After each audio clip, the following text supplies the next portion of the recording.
நாம் வேதனைப்பட்டு கொண்டிருக்கும் பொழுது நாம் கர்த்தரை அதிகமாய் கிட்டிச்சேர வேண்டும் என்று வேதம் சொல்லுகிறது.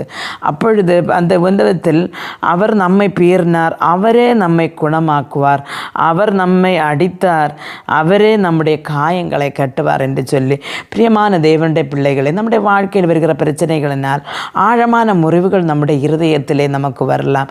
ஆனால் அந்த காயங்களை கட்ட ஒரே ஒரு தேவன் தான் உண்டு. அவர் தான் இயேசு கிறிஸ்து. அவர் நமக்காக பாடுபட்டார். நம்முடைய காயங்களுக்காக அவர் நொறுக்கப்பட்டார். அவர் சிலுவையிலே மரித்து உயிர்த்தெழுந்தார்.